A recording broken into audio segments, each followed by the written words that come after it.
c'est Krav Maga. Tiens, elle fight les fantômes. Parce qu'elle croit qu'il y a des fantômes. Amen. Bismilitun, bisun, bidun, bidun, bishtun.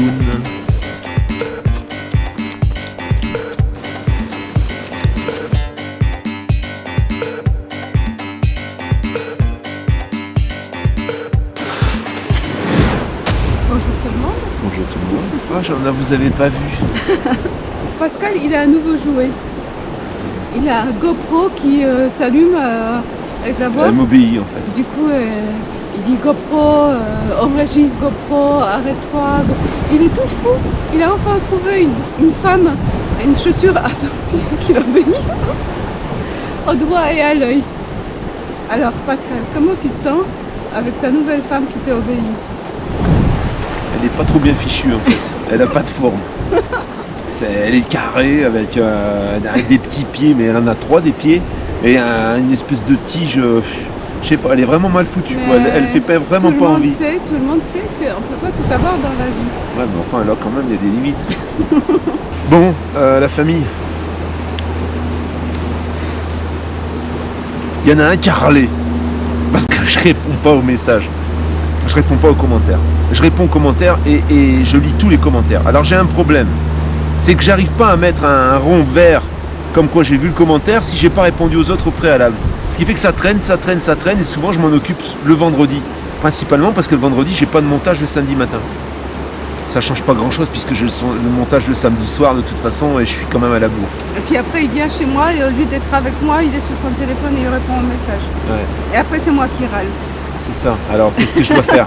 Qui choisit à votre avis? Ça veut pas dire que je vais pas répondre à ton commentaire mais... Voilà, il y a du délai. Donc les commentaires, oui, ils servent à quelque chose en effet, c'est vachement bien. Et c'est surtout aussi une récompense. C'est une récompense. Après, même si on ne répond pas toujours, c'est vachement agréable de... Bah oui. On ne dit pas vachement. Bon, c'est chèvrement agréable pour changer un peu. C'est très agréable de lire les commentaires. Par contre, il y a un truc quand même. Il y a des gens qui posent des commentaires, j'ai déjà fait des vidéos là-dessus. Il faut aussi vous mettre à ma place. C'est que je peux pas répondre 50 fois aux mêmes choses. Regardez les vidéos. Alors vous allez me dire, hein, mais tu te rends compte un peu toutes les vidéos que tu as fait, le train, là, je vais pas tout regarder moi. Bah ouais, mais bon, moi je peux pas toujours répéter non plus, Loulou. Tu comprends? Bah oui. Qu'est-ce que t'en penses, Chatounette? Tu te la pètes alors. Ouais, parce que maintenant j'ai la caméra qui m'obéit quand même, donc c'est quand même sympa. Bonjour. C'est quand même sympa. Quand elle m'obéit au doigt et à l'œil comme ça, je claque du doigt, je dis maintenant tu fais ça. Elle le fait tout de suite, c'est quand même vachement sympa. Alors moi je réponds. Quand il y a les commentaires qui me touchent ou qui me font rigoler. Moi je veux pas qu'on la touche, hein, par contre. Donc si c'est avec un commentaire que tu comptes la toucher, fais gaffe. Je réponds. Après c'est vrai, répondre à tout c'est long. Hein. Quand il y a 100 commentaires, c'est très long. Ben si. En fait, ce qu'il faut que tu réalises, c'est que je fais une vidéo par jour. Presque. 6 vidéos par semaine. Sur 6 vidéos par semaine, tu comptes en moyenne entre 80 et 100 commentaires. Par vidéo. Fais le calcul. 600 commentaires dans la semaine. Tu vois ce que je veux dire? Au minimum, parce qu'il y a aussi sur les anciennes vidéos qui arrivent des commentaires. Alors c'est vrai que c'est une gestion quand même, donc il faut que tu sois un peu patient. Tu vois? Faut pas que tu t'énerves en fait. Indulgent, non. Indulgent et patient. Faut pas que tu t'énerves en fait, parce que c'est pas bon pour ton cœur. C'est pas bon. Tu vas faire après, tu peux faire une rupture d'anévrisme, tu peux faire une crise cardiaque. Non, ça, c'est n'importe quoi. Oui, mais surtout pas qu'il y en a qui arrêtent de nous apprécier ou nous regarder. C'est dommage. Parce que les commentaires sont souvent magnifiques. Ben oui, on aime voit bien. au cœur.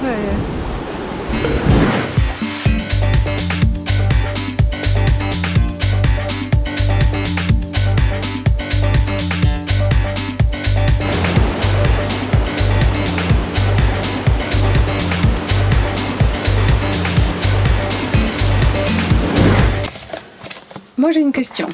Ouais. Parce que si jamais tu achètes un véhicule plus cher que l'Argus, parce que je pensais aussi à ma C3, si je voulais la vendre plus cher que l'Argus. Si on achète un véhicule plus cher que l'Argus et après tu veux l'assurer, Et s'il te rembourse, par exemple, après le véhicule, il te rembourse, si moi je paye 20 000 à l'Argus, il vaut 10 000, ils vont me rembourser sur ce que j'ai payé ou sur... Alors, sur une voiture, c'est particulier. Il y a un Argus qui est officiel et qui est bien établi. Sur un camping-car, c'est autre chose. Alors, comment ça se passe ? C'est un peu comme dans le camion. Les camions sont assurés, et au moment où il y a un sinistre, le camion prend feu, ou il fait un tonneau, ou je sais pas quoi, ou il y a un accident, l'expert, il y a un expert qui est nommé, et qui va évaluer la valeur du véhicule. Et c'est valeur de remplacement, toujours. Ça veut dire que l'assurance doit te rembourser ce qui va te permettre d'acheter l'identique. Donc, qu'est-ce qu'ils font ? Ils regardent les annonces, et ils appellent les professionnels qui ont en annonce les véhicules qui se rapprochent du véhicule qui a eu ce sinistre. Ils demandent aux professionnels combien ça vaut sur le marché. Et ils en appellent plusieurs comme ça, et en fonction de ça, ils font une moyenne et ils rendent leur expertise à l'assureur. Ensuite, l'assureur il fait une proposition de remboursement. Il tient compte des experts. Mais cette proposition de remboursement, tu peux la contester. Moi, je ne peux pas acheter l'identique avec l'argent que vous m'avez donné. Et tu peux le prouver, en fait, puisque tu as les annonces.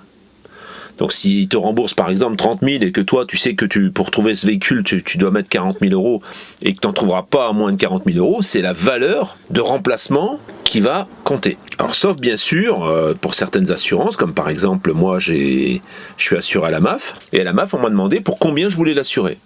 Et moi je l'ai assuré pour 50 000 euros. Et je paye en fonction de la valeur du véhicule.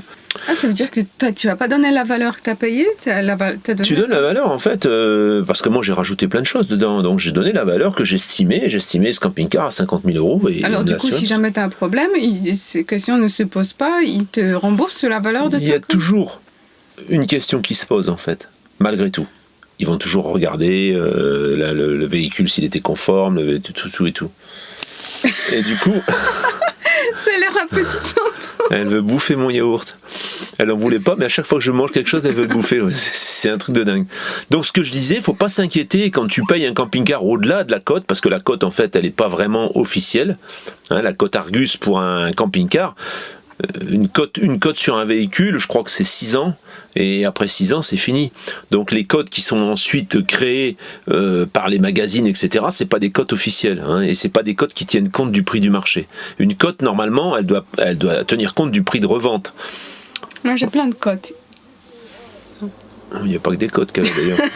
N'importe quoi. Si le prix du marché, tous les véhicules sont à 30 000 et que toi tu le payes 40, là le jour où il va y avoir un remboursement, ils vont dire ouais mais monsieur, regardez, ça vaut 30. Pour avoir l'identique, ça vaut 30. Moi je veux pas vous rembourser 40. Et là, ça dépend après de ton contrat d'assurance après, est-ce qu'ils t'ont demandé une valeur ou pas au départ. Est-ce que tu l'as assuré pour une valeur? Il est clair que si tu assures un véhicule à 60 000 euros, pour 60 000 euros, tu vas pas payer le même prix que si tu l'assurais pour 30 000 euros. Donc forcément, ils vont en tenir compte dans le remboursement. En fait, l'assureur, lui, son but, c'est de te donner le moins possible. Donc, te donner le moins possible, ça sous-entend que il va essayer. Il peut essayer de dire, bon, moi, je le rembourse un peu moins, puis on verra ce qu'il va dire. Si tu l'acceptes, tu prends. Si tu n'acceptes pas, ça va repasser devant l'expert. Ils vont rediscuter, ils vont chercher et ils vont augmenter leur offre, forcément. Bon, là, je suis venu pour faire une intervention chez Eva. Je vais réparer sa machine, la ponceuse, parce qu'en fait, il y a une fuite d'air, il y a un système d'aspiration, il y a une fuite d'air, et je vais le réparer. Quand tu as une chatounette, tu es obligé de travailler. Qu'est-ce que tu crois? Tu crois que c'est comme ça, toi? Tu crois que tu peux te la couler douce? Ben non, moi je suis obligé de venir l'aider là maintenant. Maintenant je vais essayer de voir s'il y a toujours une fuite ou pas. Voir si j'ai réussi à la réparer.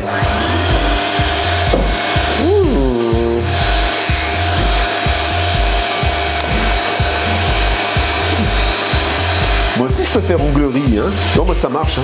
Ah voilà. Elle va se la péter. Bon, ça va. Pour avoir une chatounette, tu es obligé d'avoir un minimum de compétences. Et là, moi j'ai fait un stage pour ça. Parce qu'après, il y a l'examen. Et au moment où elle a validé ou pas, si elle allait poursuivre ou pas, il y a eu des notes et un examen. Et dans l'examen, il y avait du bricolage. Il y a tout un tas de choses que tu dois maîtriser. Si tu veux, un jour, je te ferai un petit tuto là-dessus sur comment avoir une chatounette comme la mienne, quoi. C'est pas évident.